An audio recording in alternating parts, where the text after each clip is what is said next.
అన్నదాత అన్నదాత మీ అన్నదాత చెమటోడ్చి ఆహారాన్నందించే రైతన్న అనునిత్యం నీ కండదండగా నిలిచే నేస్తం ఎవరన్నా అన్నదాత అన్నదాత మీ అన్నదాత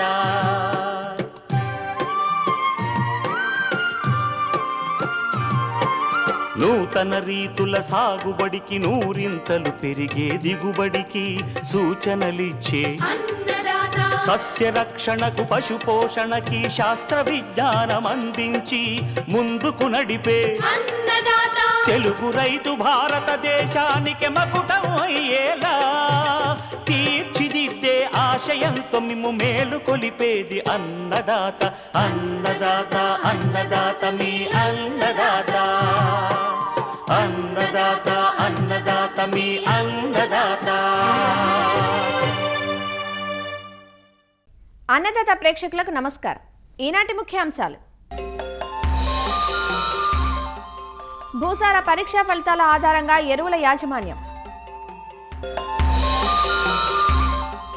ఆంధ్రప్రదేశ్లో దక్షిణ మండలానికి అనువైన వేరుశనగ రకాలు గుణగణాలు, పాడి పరిశ్రమలో ఖర్చులు తగ్గించుకునే మార్గాలు, ఇంకా జై కిసాన్ వ్యవసాయ సమాచారం.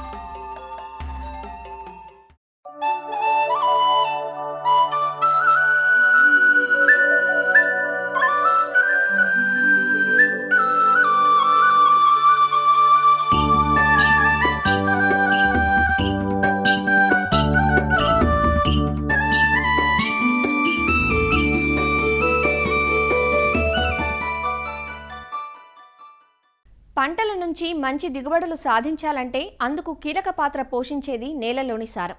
నేలలోని సత్తువను పెంపొందించడానికి వివిధ రకాల ఎరువులను వాడుతుంటాం. అందున ఇటీవలి కాలంలో ఎరువుల వాడకం విపరీతంగా పెరిగిపోతోంది. మోతాదుకు మించి ఎరువులను విచ్చలవిడిగా వాడటం వల్ల పోషకాల అసమతుల్యత ఏర్పడి పంట దిగుబడులు తగ్గుతున్నాయి. అంతేకాదు, భూభౌతిక స్థితిగతులు దెబ్బతిని నేలలు చౌడుబారుతున్నాయి.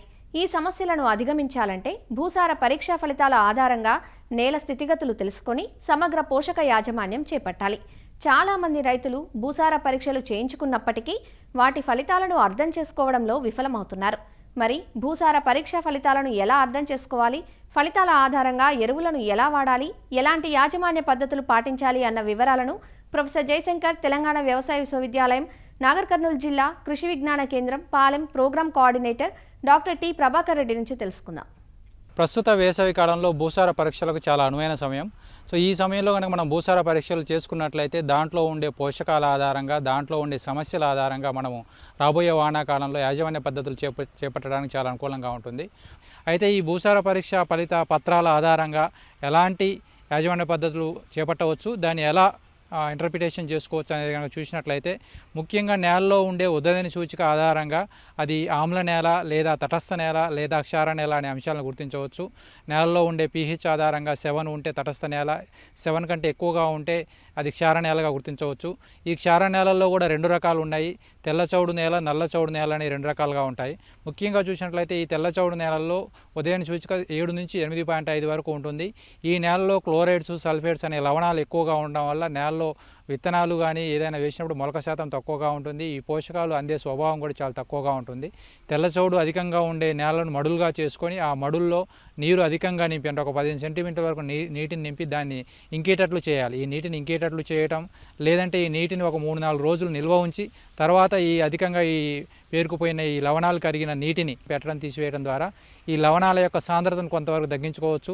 దాంతోపాటు పచ్చిరొట్టె ఎరువులు, సేంద్రియ ఎరువులు వేయడం ద్వారా కూడా ఈ యొక్క తెల్ల చౌడు అనేది చాలా వరకు తగ్గించుకునే అవకాశం ఉంటుంది. దాంతోపాటు నల్ల చౌడు నేలలు కనుక చూసినట్లయితే దీంట్లో ఉదయం సూచిక 8.5 నుంచి 10 వరకు ఉంటుంది. సో దీంట్లో సోడియం శాతం అనేది చాలా ఎక్కువగా ఉంటుంది. సో ఈ సోడియం ఎక్కువగా ఉండడం వల్ల నేలకు నీళ్లు పెట్టినప్పుడు బురదగా గాను, నీరు తీసివేసినప్పుడు గట్టిగా కానీ తయారవుతుంది. వివిధ రకాల సూక్ష్మ పోషకాలు అనేది మొక్కకు అందుబాటులో లేకుండా పోయి ఈ పంటల యొక్క పెరుగుదల అనేది చాలా వరకు తగ్గిపోతుంది. సో ఇలాంటి నేలలకు మనం ముఖ్యంగా ఈ యొక్క జిప్సం మోతాదును అనేది అధిక మోతాదులో వేయాల్సిన అవసరం ఉంటుంది. దాంట్లో ఉండే ఉదయం సూచిక ఆధారంగా మనం 10 క్వింటాల నుంచి 40 క్వింటాల వరకు కూడా ఈ జిప్సం మోతాదును వేసుకోవాల్సిన అవసరం ఉంటుంది. అంటే ఉదయం సూచిక 8 ఉన్నప్పుడు 10 క్వింటాలు, 9 ఉన్నప్పుడు 12 క్వింటాలు, 9.5 ఉన్నప్పుడు 18 క్వింటాలు, అలాగే 10 ఉన్నప్పుడు 20 క్వింటాలు, అట్లా తీవ్రత ఆధారంగా మన యొక్క జిప్సం మోతాదు అనేది 10 నుంచి 40 క్వింటాల వరకు కూడా వేసుకోవాల్సిన అవసరం ఉంటుంది. సో ఈ జిప్సంలో కాల్షియం ఎక్కువగా ఉంటుంది కాబట్టి ఈ కాల్షియం తోటి మనం ఆ సోడియంని రిప్లేస్ చేయబడి ఈ యొక్క భూమిని యాజమాన్యం చేసుకోవాల్సిన అవసరం ఉంటుంది. ఇంకొకటి ఏంటంటే మన యొక్క ఆమ్ల నేలలుగా గుర్తించినప్పుడు దాంట్లో సున్నం వేసుకోవాల్సిన అవసరం ఉంటుంది. సున్నం కూడా మనకు 5 నుంచి 10 క్వింటాల వరకు కూడా సున్నం వేసుకోవాల్సిన అవకాశం ఉంటుంది. దాంతోపాటు వివిధ రకాలైన పోషకాలను కూడా మనం సహజంగా భూమిలో ఉండే నత్రజని, భాస్వరం, పొటాషియం గుర్తించి దాని ఆధారంగా మనం ఎరువుల యాజమాన్యం చేపట్టాల్సిన అవసరం ఉంటుంది. ముఖ్యంగా నత్రజని మోతాదు కనుక చూసినట్లయితే 110 కిలోల కంటే తక్కువగా ఉంటే తక్కువ మోతాదులో ఉందని, 110 నుంచి 220 కిలోల వరకు ఉంటే అది మధ్యస్థ మోతాదులో ఉందని, 220 కంటే ఎక్కువగా ఉంటే అధిక మోతాదు. అదేవిధంగా భాస్వరం యొక్క మోతాదు కనుక చూసినట్లయితే 1 ఎకరాలో 10 కిలోల కంటే తక్కువగా ఉంటే అది భాస్వరం మోతాదు తక్కువగా ఉందని, 10 నుంచి 24 కిలోల మధ్యలో ఉంటుంది తటస్థ మోతాదు అంటే ఆప్టిమం మోతాదులో ఉంది, 24 కిలోల కంటే ఎక్కువగా ఉంటే అధిక మోతాదు. అదేవిధంగా పొటాషియం కూడా మనకి 60 కిలోల వరకు ఉంటే అది తక్కువ మోతాదని, 60 నుంచి 120లో ఉంటే ఆప్టిమం, 120 కంటే ఎక్కువగా ఉంటే అధిక మోతాదు. మన ఈ భూసార పరీక్షల ఆధారంగా మనం రసాయన ఎరువుల మోతాదు అనేది తక్కువగా ఉంటే ఒక 30% ఎక్కువగా వేసుకోవాలి, ఎక్కువగా ఉంటే ఒక 30% రసాయన ఎరువుల మోతాదును తగ్గించి వేసుకున్నట్లయితే మనకు ఖర్చు తగ్గించుకునే అవకాశం ఉంటుంది.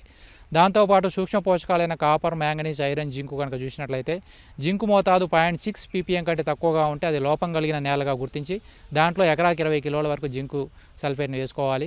అదే ఇనుపధాతు మోతాదు కనుక చూసినట్లయితే 4 ppm కంటే తక్కువగా ఉంటే అది ఇనుపధాతు లోపం ఉన్నట్టు గమనించి దాంట్లో ఎకరాకు 40 కిలోల వరకు కూడా ఐరన్ సల్ఫేట్ని వేసుకోవాలి, అన్నబేదిని వేసుకోవాల్సిన అవసరం ఉంది.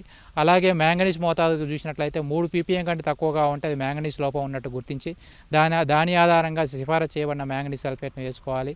కాపరు ధాతు లోపం కనుక చూసినట్లయితే 0.2 ppm కంటే తక్కువగా ఉంటే అది కాపర్ ధాతు లోపం ఉన్నట్టు గమనించి దాని ఆధారంగా మనము కాపరు పిచికారీ చేసుకోవాల్సిన అవసరం ఉంటుంది. దాంతోపాటు ముఖ్యంగా గుర్తించవలసింది సేంద్రియ కర్బన మోతాదు. నేలలో ఉండే సేంద్రియ కర్బన మోతాదు 0.5% కంటే తక్కువగా ఉంటే దాని ఆధారంగా అది కర్బన శాతం తక్కువగా ఉందని గుర్తించి మనం సేంద్రియ ఎరువులు అధికంగా వేసుకోవాలి. ముఖ్యంగా పచ్చిరొట్టె ఎరువులు కానీ, పశువుల ఎరువులు కానీ, కోళ్ళ ఎరువులు కానీ మనం ఈ ఎండాకాలంలో మనకు దాని ఆధారంగా భూసార పరీక్ష పత్రాల ఆధారంగా మనం సేంద్రియ ఎరువులు అధికంగా వేసుకున్నట్లయితే ఈ సేంద్రియ కర్బన మోతాదు కూడా పెంచుకునే అవకాశం ఉంటుంది. సో దీంతోపాటు మనకు ముఖ్యంగా నేలలో ఉండే ప్రధాన పోషకాలు, సూక్ష్మ పోషకాలు, దాంతోపాటు నేలలో ఉండే సమస్యలు, దాంతోపాటు నేల స్వభావం, సో వీటి అన్నిటినీ కూడా భూసార పరీక్షా పత్రంలో పొందుపరచబడి ఉంటుంది. కాబట్టి రైతులందరూ కూడా వీటిని అర్థం చేసుకొని వాటి ఆధారంగానే మనకు యాజమాన్య పద్ధతులు పాటించడం కానీ, లేదంటే రసాయన ఎరువుల మోతాదును తగ్గించుకోవడం, పెంచుకోవడం కానీ చేసుకోవడం ద్వారా దాని ఆధారంగానే మనం యాజమాన్య పద్ధతులు చేపట్టాల్సిన అవసరం ఉంటుంది. రాబోయే వానాకాలంలో ఎలాంటి పంటలు వేసుకోవచ్చు, ఎలాంటి రకాలు చౌడును తట్టుకునే రకాలు ఎలాంటి రకాలు వేసుకోవచ్చు, ముఖ్యంగా చౌడు నేలలు అధికంగా గమనించినట్లయితే వరి, చెరకు, జొన్న, సజ్జ, ఆవాలు ఇట్లాంటి చౌడును తట్టుకునే పంటలు కనుక పండించుకున్నట్లయితే మనం అధిక దిగుబడులు సాధించుకునే అవకాశం ఉంటుంది. కాబట్టి ప్రతి ఒక్క రైతు కూడా భూసార పరీక్షలు చేయించుకొని అందులో ఉండే పరీక్షా ఫలితాల ఆధారంగానే యాజమాన్య పద్ధతులు చేపట్టవలసిందిగా కోరుతున్నాను.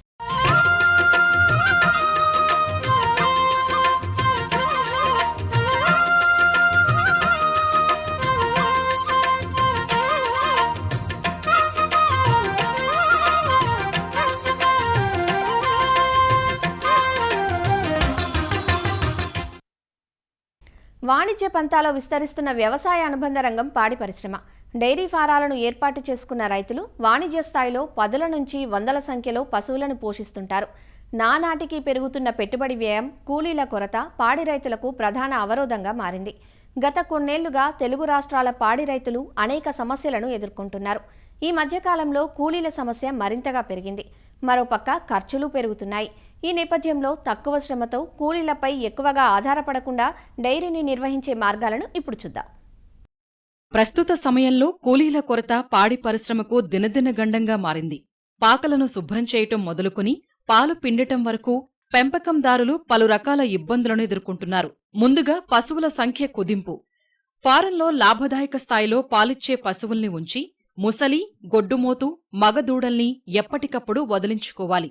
ఇలాంటి పశువుల్ని సకాలంలో వదిలించుకోవటం ద్వారా ఆదా అయిన వనరులను ఎక్కువ పాల ఉత్పత్తి సామర్థ్యం ఉన్న పశువులకు బదిలీ చేస్తే అధిక లాభాలు ఉంటాయి.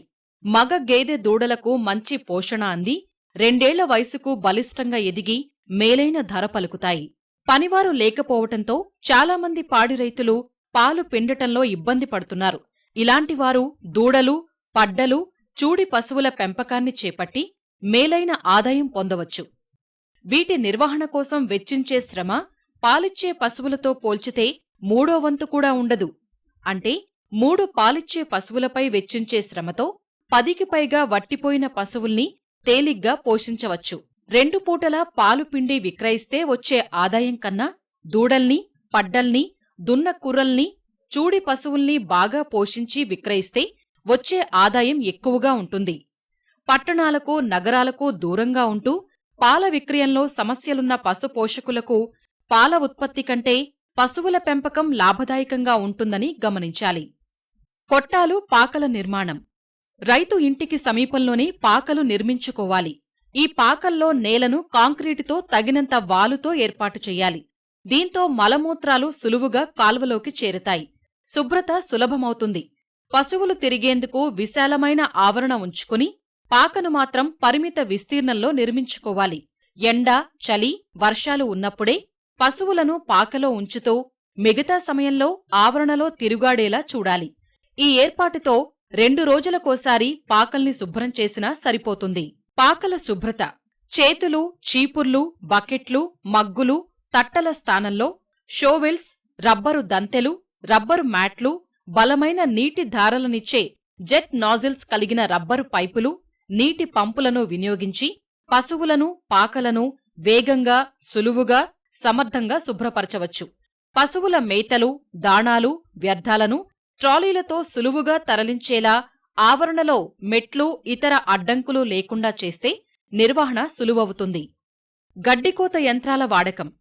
గడ్డికోత యంత్రాల వాడకంతో పశుగ్రాసాలను చిన్న చిన్న ముక్కలుగా కత్తిరించి మేపితే గ్రాసం వృధా కాదు. పశువులు బాగా జీర్ణించుకుంటాయి. 2 నుంచి 8 పశువులు కలిగిన రైతులు సైతం విద్యుత్తుతో నడిచే గడ్డికోత యంత్రాలను వినియోగించాలి. ఒకే మోటారుకు అమర్చిన 2 వేర్వేరు పుల్లీలకు అనుసంధానం చేయటం ద్వారా ఒకే సమయంలో నీటిని తోడటం, గడ్డికోత యంత్రాన్ని నడిపించటం చేయవచ్చు. తద్వారా సమయాన్ని, విద్యుత్ను ఆదా చేయవచ్చు. పాలు పిండే యంత్రాల వాడకం. పాడి పశువులకు పాలు పిండే విద్యుత్తు మిషన్లు ఇవాళ హైదరాబాద్, విజయవాడ, విశాఖపట్నం, తిరుపతి వంటి పట్టణాల్లో లభిస్తున్నాయి.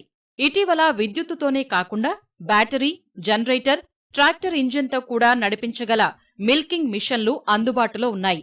చేతితో కంటే ఈ యంత్రాలతో పిండే పాలు శుభ్రంగా ఉండి ఎక్కువ సమయం పాడవకుండా ఉంటాయని కూడా గుర్తించారు. ఈ యంత్రాలను పాడి రైతులు సొంతంగా గాని, తోటి రైతులతో కలిసి ఉమ్మడిగా కాని కొనుగోలు చేయవచ్చు. పేడ ఎత్తే యంత్రాలు కూడా ఇటీవల అందుబాటులోకొచ్చాయి. సులువుగా, వేగంగా పేడ ఎత్తే యంత్రాలతో పశువుల పాకల్లోని వ్యర్థాలను చేతులతో కాకుండా యంత్రాలతో ఎత్తి దూరంగా తరలించి శుభ్రపరిచేలా రూపొందించారు. వీటిని రాయితీపై పాడి రైతులకు అందిస్తే డైరీ నిర్వహణ సులభమవుతుంది.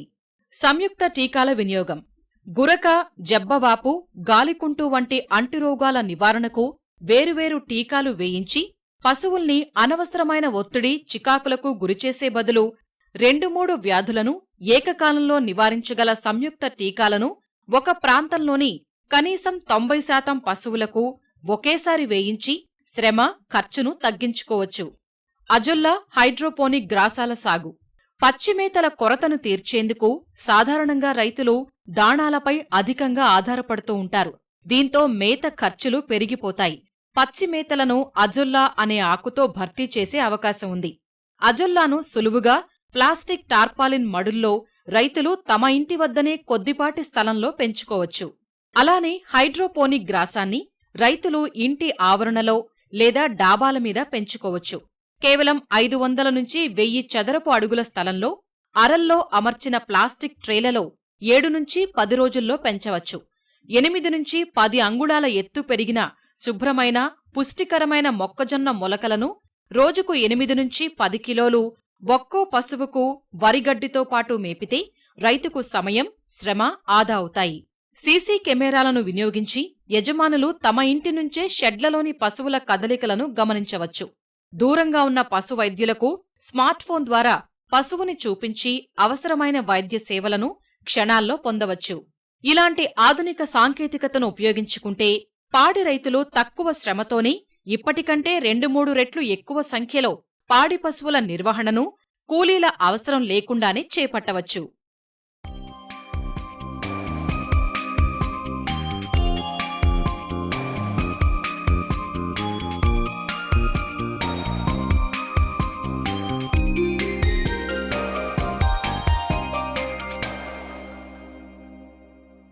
సంవత్సరం పొడవునా 3 కాలాల్లోనూ ముఖ్యంగా తేలికపాటి నేలల్లో సాగు చేసుకోదగ్గ నూనె గింజల పంట వేరుశెనగ.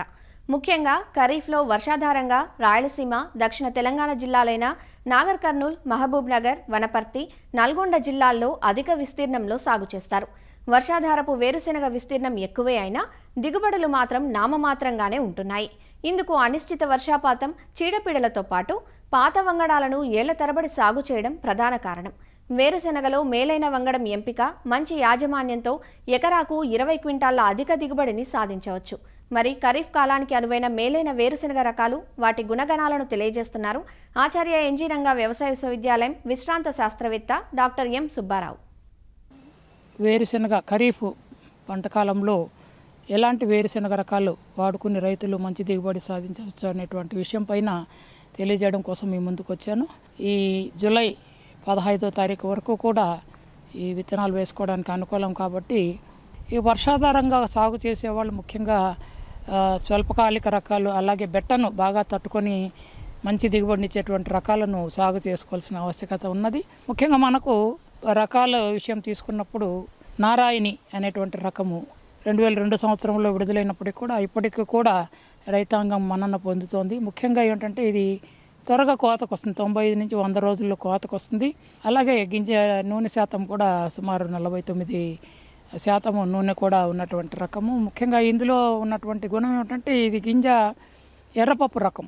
కడప, చిత్తూరు జిల్లాలలో కొంతమంది రైతులు ఈ ఎర్రపప్పు గింజని వాడతారు కాబట్టి వారికి అనువైనటువంటి రకము. బెట్టను బాగా తట్టుకొని మంచి దిగుబడి ఇస్తుంది. K6 ఎక్కువ మంది రైతు సోదరులు ఈ రకాన్నే సాగు చేసుకోవడానికి వారు బాగా ఇష్టపడుతున్నారు. ముఖ్యంగా ఎందుకంటే గింజ నాణ్యత బాగా ఉంటుంది. అందువల్ల తినడానికి కానీ నూనెకి కానీ రెండింటికి కూడా అనువైన రకం కాబట్టి ఈ K6 అనే రకం కూడా రైతులు ఎక్కువగా వాడుకోవడానికి బాగా ఇష్టపడుతున్నారు. ఈ రకం కూడా 105 నుంచి 110 రోజుల్లో కోతకు వస్తుంది. నీటిపారుదల కింద బాగా వస్తుంది. బెట్టను తట్టుకునే లక్షణం కొంచెం తక్కువ, తెగుళ్లను కూడా ఎక్కువగా తట్టుకోలేదు. అలాగే ఈ రకం మార్కెట్ వాల్యూ కూడా చాలా బాగా ఉంటుంది కాబట్టి ఈ రకాన్ని రైతులు వేసుకోవడానికి ఇష్టపడుతున్నారు. మరొక ముఖ్యమైనటువంటి రకం మనం తీసుకున్నప్పుడు ధరణి, ఈ తిరుపతి ప్రాంతీయ వ్యవసాయ పరిశోధనా స్థానం నుంచి విడుదలైంది. ఈ రకం కూడా బెట్టను బాగా తట్టుకొని మంచి దిగుబడిని ఇస్తుంది. 105 నుంచి 110 రోజుల్లో కోతకు వస్తుంది. ఇది ఖరీఫ్ పంట కాలంలో సుమారు 20 నుంచి 25 క్వింటాళ్ళు హెక్టార్కు మంచి దిగుబడిని ఇస్తుంది. సుమారు 75% ఔటర్ను, తర్వాత నూనె శాతం కూడా 49 నుంచి 50% నూనె శాతం కూడా కలిగినటువంటి రకము.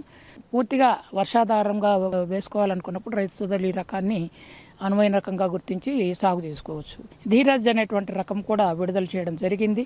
ఈ ధీరజ్ అనే రకము నీటిపారుదల కింద ముఖ్యంగా చాలా మంచి దిగుబడి ఇస్తుంది. అలాగే ఖరీఫ్లో 25 నుంచి 30 క్వింటాళ్ళు హెక్టార్కు దిగుబడి ఇచ్చేటువంటి సామర్థ్యం కలిగినటువంటి రకము. నిత్యహారిత అనేటువంటి రకం. ఈ రకము కూడా ఏంటంటే చివరి వరకు కూడా ఆకుపచ్చగా ఉంటుంది. ఆకు మచ్చ తెగుళ్ళను కూడా కొంతవరకు తట్టుకొని నిలబడగలిగేటువంటి రకము. పొట్టి రకం ఈ రకము. ఇది కూడా 100 నుంచి 105 రోజుల్లో కోతకు వచ్చేటువంటి రకము. ఈ రకంలో కూడా బెట్టు తట్టుకునే లక్షణంతో పాటు అధిక నూనె శాతము కూడా ఉంటుంది. సో ఈ రకం ముఖ్యంగా ఏంటంటే ఈ కోస్తా ప్రాంతాలలో ఎక్కడైతే వర్షాకాలంలో ఎక్కువగా ఎత్తు పెరిగి తక్కువ దిగుబడులు నమోదవుతున్నాయి ఆ ప్రాంతానికి చాలా అనుకూలమైన రకంగా గుర్తించబడింది. అలాగే ఇందులో 3 గింజల కాయలు కూడా ఎక్కువగా ఉంటాయి. అలాగే పచ్చికాయలు ఉడకేసుకొని తినడానికి కూడా చాలా అనువైనటువంటి రకం ఈ నిత్యహరిత రకం. ఇక కదిరి పరిశోధనా స్థానం నుంచి ముఖ్యంగా బెట్ట పరిస్థితులకు అనుకూలంగా ఉన్న రకాలు కదిరి అనంత, అలాగే కదిరి అమరావతి, అలాగే కదిరి 9. ఈ రకాలు కూడా 105 నుంచి 110 రోజుల్లో కోతకొస్తాయి. కదిరి లేపాక్షి, ఇదే కదిరి 18, 12 అనే రకంగా కూడా రైతాంగానికి తెలిసింది. ఈ రకము కూడా ఎక్కువ కొమ్మలు రెమ్మలతోటి ఆకుల మీద ఎటువంటి తెగుళ్ళు ఆశించని రకము. దీంతో పాటుగా ఈ రసం పీల్చే పురుగులను కూడా ఉధృతిని కూడా కొంతవరకు తట్టుకొని మంచి దిగుబడి ఇచ్చేటువంటి రకము ఈ కదిరి లేపాక్షి. దీంతో పాటుగా ఇటీవలనే కదిరి చిత్రావతి అనేటువంటి రకం కూడా నోటిఫై అవ్వడం జరిగింది. బెట్ట పరిస్థితుల్లో బాగా మంచి దిగుబడి ఇస్తుంది. అలాగే ఆకుమచ్చ తెగుళ్ళని, తర్వాత రసం పీల్చే పురుగులను కూడా తట్టుకొని మంచి దిగుబడిని ఇచ్చేటువంటి రకము. ఎవరైనా లావు గింజల రకాలు కావాలి మేము వేసుకోవాలనుకున్నప్పుడు వారికి కదిరి 7 బోల్డ్, అలాగే కదిరి 8 బోల్డ్, ఈ 2 రకాలు కూడా కదిరి వ్యవసాయ పరిశోధన స్థానం విడుదలైనవి లావు గింజ రకాలు. ఇవి కూడా 115 నుంచి 120 రోజుల్లో కోతకు వస్తాయి. గింజ బాగా లావుగా ఉంటుంది. ముఖ్యంగా ఇవి తినడానికి టేబుల్ పర్పస్కి చాలా అనువైన రకాలు. దీంతో పాటుగా తిరుపతి ప్రాంతీయ వ్యవసాయ పరిశోధన సంస్థ విడుదలైనటువంటి భీమా అనేటువంటి రకం కూడా మనము ఈ తినడానికి గింజలు తినడానికి లావు గింజ రకంగా దాన్ని కూడా మనము సాగు చేసుకోవడానికి అనుకూలం. ఇది కాకుండా మనకు ప్రత్యేకంగా ఈ కాళహస్తి మెల్లడి అనేటువంటిది కూడా ఉన్నది. నులి పురుగుల ద్వారా వ్యాప్తి చెందేటువంటి తెగులు. ఈ తెగులు తట్టుకునే రకాలు కూడా మనము ప్రాంతీయ వ్యవసాయ పరిశోధన తిరుపతి నుంచి 2 విడుదల చేశాము. కాళహస్తి అనేటువంటి రకము, అలాగే ప్రసూన అనేటువంటి రకము. ఈ తెగులు ఎక్కువగా ఆశించే ప్రాంతాలలో ఈ రకాలు సాగు చేసుకుని రైతులు అధిక దిగుబడి పొందడానికి అవకాశం ఉంటుంది. ఈ కాళహస్తి అనేటువంటి రకంలో నూనె శాతం కూడా చాలా అత్యధికంగా 53% నూనె శాతం కలిగినటువంటి రకము. సో ఈ విధంగా మనకు అందుబాటు అయ్యే విత్తనాన్ని బట్టి, మన అవసరాన్ని బట్టి ఏదైనా మంచి రకాన్ని మనము సేకరించుకొని జూలై 15 వరకు కూడా మనం విత్తనం వేసుకోవడానికి అనుకూలం కాబట్టి బాగా లోతు దుక్కులు చేసుకొని రైతాంగము విత్తనాన్ని, మంచి విత్తనము మంచి సంస్థ ద్వారా, ధృవీకరణ సంస్థ ద్వారా రూపొందించినటువంటి విత్తనాన్ని సేకరించుకొని అధిక దిగుబడులు పొందాలనిగా సూచిస్తున్నాం.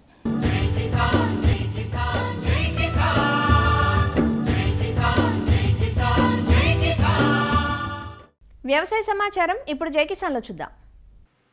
ఖరీఫ్ సీజన్ ఇంకా ప్రారంభం కాకుండానే రైతులకు విత్తన వెతలు మొదలయ్యాయి. అక్కడక్కడ కురుస్తోన్న వర్షాలకు విత్తనాలను సేకరించుకోవాలనుకునే రైతుల ఆశలను దుకాణదారులు అవకాశంగా మార్చుకుంటున్నారు. ప్యాకెట్ ధర కంటే అధికంగా వసూలు చేస్తూ వారిని ఆందోళనకు గురి చేస్తున్నారు. గత సంవత్సరం బాగా దిగుబడి ఇచ్చాయన్న ప్రచారంతో 2 కంపెనీల విత్తనాలను రైతులు అడుగుతుండగా వాటిని నల్లబజార్లో అమ్ముతున్నారు. ప్యాకెట్ 864 రూపాయలకు బదులుగా 1100 నుంచి 1200 రూపాయలకు అమ్ముతున్నారని రైతులు ఆరోపిస్తున్నారు. విత్తనాలు దొరకట్లేదండి. కొట్టల్లో 12, 12, 50, 13, 14 కూడా అంటున్నారు. అసలు బయట పెడతారు. అయ్యి ఏమన్నా కావాలంటే అది తీసుకుంటే వేరే ప్యాకెట్ ఒకటి తీసుకుంటే ఇస్తున్నారు. అదే వారం రోజుల నుంచి. పోయిన సంవత్సరం దొరికింది బాగానే. పోయిన సంవత్సరం 8.30, 8.20కే తీసుకున్నాం. ఈ సంవత్సరం లేవు. బాగుంటుందనే. పోయిన సంవత్సరం బాగుంది. ఈ సంవత్సరం కూడా బాగుంటుందని తీసుకుంటున్నాం. ఏం లేవు, కొన్ని కొట్టల్లో వచ్చినాయి అంటున్నారు. అవి బయట పెట్టట్లా ఉండగాని ఏం చేస్తున్నారు, వస్తామలే మేము చిప్పిస్తామలే అంటున్నారు. విత్తనాలు అదే మామూలు రేటు 8.60 తీసుకోవాలని అనుకుంటున్నాం. సీడ్ తక్కువగా ఉన్నాయంటే గవర్నమెంట్ వారిని అడిగితే ఎకరానికి 2 ప్యాకెట్లు కలిసి దొరకట్లా. మంచి పని చేశారు. మార్కెట్లో కొన్ని కంపెనీల పత్తి విత్తనాలను అధిక ధరలకు విక్రయించేస్తున్నారని, కృత్రిమంగా కొరత సృష్టిస్తున్నారని ఫిర్యాదులు వెల్లువెత్తాయి. దీంతో స్పందించిన వ్యవసాయ శాఖ అధికారులు దిద్దుబాటు చర్యలకు పూనుకున్నారు. గిరాకీ పలుకుతున్న ఆయా కంపెనీల పత్తి విత్తనాలను తమ నియంత్రణలోకి తీసుకున్నారు. రైతుల పట్టాదారు పాసు పుస్తకాల వివరాలను నమోదు చేసుకుని ఎంఆర్పీకే రైతులకు విక్రయించే ఏర్పాట్లు చేస్తున్నారు. నూజివీడు సీడ్స్ వారి సూపర్ బంటి రకం అండి. NCS 1122 అంటారు. అది లిమిటెడ్గా ఉన్నందువల్ల రైతులు బ్లాక్ చేయకుండా, నిల్వలని వేరే ప్రాంతాలకు తరలించకుండా, ఇతర జిల్లాలకు తరలించకుండా మరి గుంటూరు జిల్లా యంత్రాంగం పరిశ్రమైనటువంటి పంపిణీ ఏర్పాట్లు తయారు చేసింది. ఇందులో భాగంగా మరి మన గుంటూరు అర్బన్ ప్రాంతానికి 1590 ప్యాకెట్లు అలాట్ అయినాయి. ఆ 1500 ప్యాకెట్లని కొత్త గుంటూరు జిల్లా రైతుల వరకు మరి పాస్ పుస్తకాలు చెక్ చేసి, మరి పాస్ పుస్తకాల వెనకాల పంపిణీ చేస్తున్నట్టు రాయడం, ఎకరాకు 2 ప్యాకెట్ల చొప్పున, ఒక్కొక్క పాస్ పుస్తకానికి గరిష్టంగా 5 ప్యాకెట్ల చొప్పున ఎంఆర్పీకి దగ్గరుండి మరి అమ్మించడం జరుగుతుంది. ఇట్లా చేస్తే మరి ఎక్కువ మంది రైతులకు వచ్చేటటువంటి అవకాశం ఉంది. కాబట్టి ఈ జాగ్రత్తలు మరి గుంటూరు జిల్లా యంత్రాంగం తీసుకొని పంపిణీ చేయడానికి ప్రారంభించిందండి. ఈ ఒక్క వెరైటీ ప్లస్ 7067 US 7067 మరి నూజివీడు సీడ్స్ వారి ఆద్య రకం, మిగతా 2 రకాలకు కూడా ఇదే రకమైనటువంటి ఏర్పాట్లు చేసామండి. ఎంఆర్పీ వైలేషను దృష్టికి వచ్చినందువల్ల ఇలాంటి ఏర్పాట్లు, పటిష్టమైనటువంటి పంపిణీ ఏర్పాట్లు మరి రైతులు ఇతర జిల్లాలకు తరలించకుండా మన జిల్లా యంత్రాంగానికి అందుబాటులో ఉండేలాగా ఈ ఏర్పాట్లు చేయడం జరిగింది. సీజన్ ఆరంభంలోనే పత్తి విత్తనాల కృత్రిమ కొరత, అధిక ధరలకు విక్రయాలు ఆందోళన కలిగిస్తున్న పరిస్థితుల్లో ఎప్పటికప్పుడు అధికారుల పర్యవేక్షణ తప్పనిసరంటూ రైతులు కోరుతున్నారు. మరిన్ని విభిన్న అంశాలతో రేపటి అన్నదాతలో మళ్ళీ కలుసుకుందాం. అంతవరకు సెలవు. నమస్కారం. అన్నదాతలు తమ సందేహాలు, సమస్యలను 1800-425-4085 టోల్ ఫ్రీ నెంబర్లో ఉదయం 10 గంటల నుంచి 11 గంటల మధ్య పని దినాలలో సంప్రదించగలరు. ఈ కార్యక్రమాన్ని యూట్యూబ్లో www.youtube.com/అన్నదాత-ETV లింక్ ద్వారా వీక్షించవచ్చు. అన్నదాత కథనాలు ఈటీవీ విన్ మొబైల్ యాప్లో వీక్షించండి.